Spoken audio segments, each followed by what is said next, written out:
Welcome to the deep dive. Today we're putting on a bit of attitude, you could say, and really digging into the story of Gretchen Wilson. Yeah, quite a story it is. We've got a great set of materials here tracing her whole journey, from those small town blue collar roots right through to shaking up country music. Absolutely. And you listening, you want to get the real picture, understand the important bits quickly, right? That's the plan. We're looking at the early struggles, that massive breakthrough, her, fiercely independent streak, and the influence she's had. It's a really compelling narrative. Yeah? We're aiming to pull out the core insights, the stuff that really tells her story and her impact. Exactly.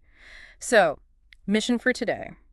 Get you a solid understanding of Gretchen Wilson's career, what made her tick, why she hit so hard, and why people are still talking about her.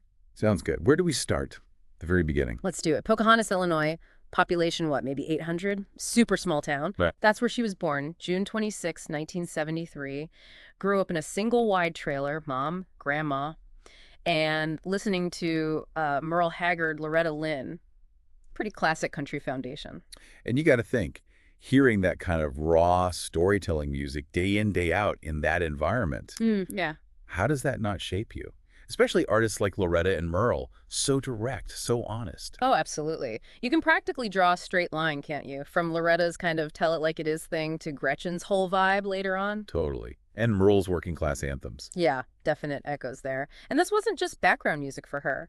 By age 8, she's singing Patsy, Cline at family get-togethers. Wow, 8! And by 13, she's actually performing in local bars, 13. Sometimes just getting paid in tips and maybe enough for dinner. That's incredible. That shows, grit, real passion right from the start. It wasn't just a dream. She was doing it.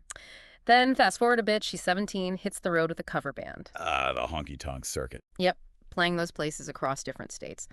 And it was an easy street. She was waitressing, bartending, even did construction work to, pay the bills between gigs. See, that right there, that's the authenticity piece, isn't it? She wasn't just singing about that life later. She'd actually lived it. That hustle, those jobs, Yeah.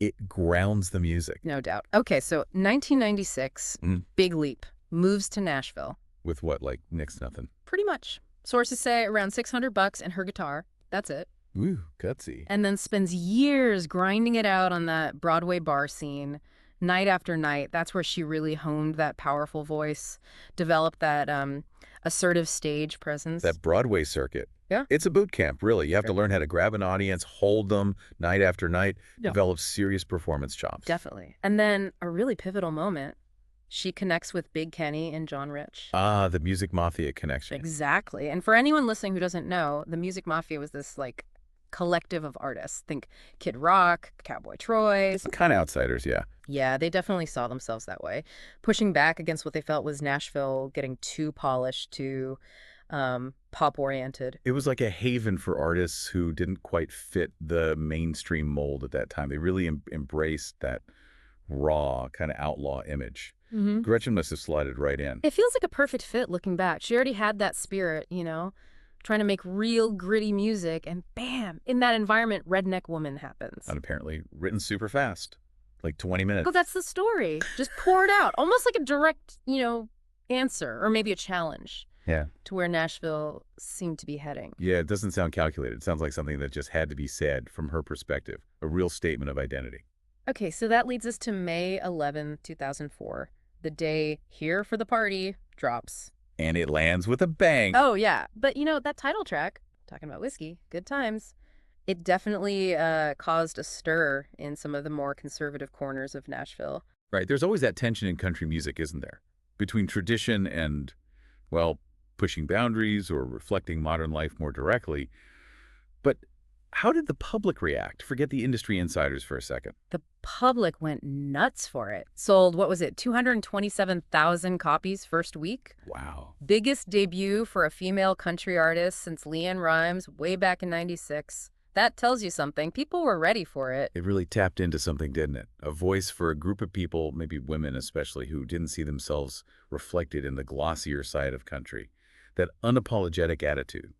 It connected. And it wasn't just sales. The awards followed. Grammy in '05, ACM Album of the Year, Billboard Awards, CMT Awards. So critical acclaim and commercial success.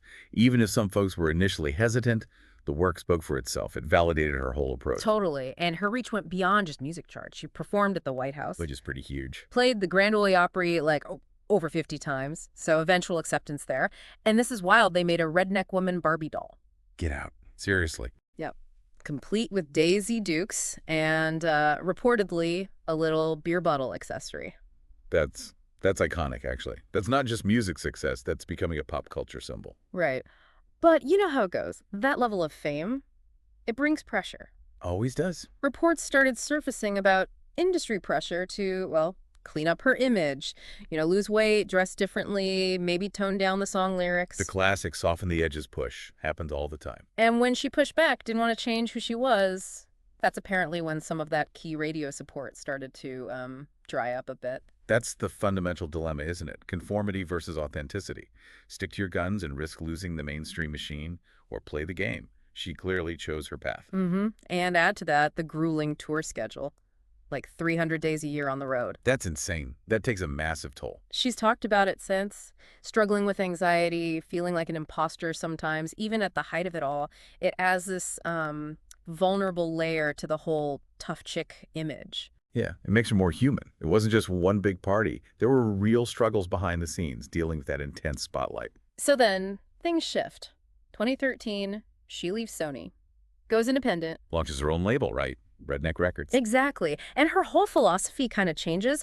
She starts talking about focusing on her 100 true fans, people who really get her, instead of chasing, massive, maybe less invested audiences. That's a bold move, especially after tasting that level of mainstream success. It takes real conviction to step away from that machine. Definitely. And it seems like it gave her more freedom. Albums like Right on Time and Ready to Get Rowdy. From that indie period, yeah. They felt, well, grittier, more personal, maybe not huge chart toppers, but her core fans loved them. It suggests she found that connection she was looking for. It's a different metric for success, isn't it?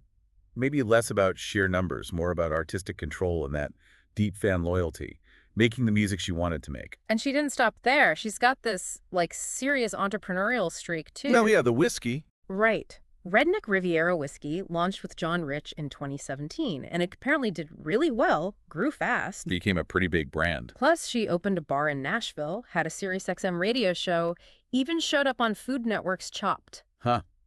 Okay, she keeps busy. It's smart, though. Diversifying, building a whole brand around that identity. Totally. Even during the pandemic lockdown, she didn't just sit still. She was hosting these virtual concerts from home. Oh, I remember hearing about those. Yeah, using them to raise money for other musicians who were suddenly out of work. Shows that connection to the community, That's really cool. Using her platform like that, it reinforces that sense of solidarity. And then more recently, 2022, she did that collaboration with Gretchen Wilson. Who definitely carries some of that same authentic, kind of rebellious country spirit. It felt like such a natural fit, like passing a torch almost, or at least acknowledging that shared vibe across generations. Bridging the gap. Yeah, it showed she's still relevant, still connected to what's happening now in country, especially with artists who echo her own approach. And when you look at her legacy, her influence is pretty clear, isn't it? You can definitely hear it. Think about Miranda Lambert's edgier stuff, Ashley McBryde's storytelling about working class life, even Elle King mixing rock and country. Gretchen really kicked that door open wider for women who weren't going to fit the standard mold. She absolutely broadened the definition. Yeah. Showed you could be successful being loud, being real, being unapologetically yourself in that space, paved the way for others. And maybe the most surprising nod recently, Beyonce. Right. Citing Gretchen as an influence for Cowboy Carter. Yeah. That just shows how far her impact reached, way beyond traditional country circles. It's huge. It speaks volumes about the power of that initial breakthrough and that authentic voice she had. It resonated across genres with artists you might not expect. And it seems like her story isn't over yet. There's talk, rumors, of maybe a new album in 2025, possibly produced by Shooter Jennings. Ooh, that'll be interesting. And even buzz about a potential biopic. Jennifer Lawrence's name was floated as someone interested in playing her. Wow. Okay, so she's definitely still relevant, still capturing people's imagination. That suggests her story has lasting power. So, wrapping this all up, when you boil it down, what's the main takeaway from Gretchen Wilson's journey? For me, it's got to be proof that just being yourself unapologetically can actually lead to massive success, even in an industry that often pushes conformity. I agree. She really gave a voice to people who maybe felt unseen or unheard in the mainstream narrative. Waitresses, factory workers, single moms, Yeah. people living life without pretension. She showed that authenticity could connect, maybe even more powerfully than polish. Absolutely. She resonated because she was real. So here's something to leave you with, something to chew on. Think about those artists who really defy the neat little boxes, who stick to their guns even when it's not the easy path. Gretchen's story isn't just about her, it reflects this bigger current in music, maybe in culture overall. This hunger for the real deal, for genuine voices. Yeah. Who else out there has broken the mold like that, resonated in unexpected ways? It's definitely worth thinking about. Thanks for joining us for this deep dive.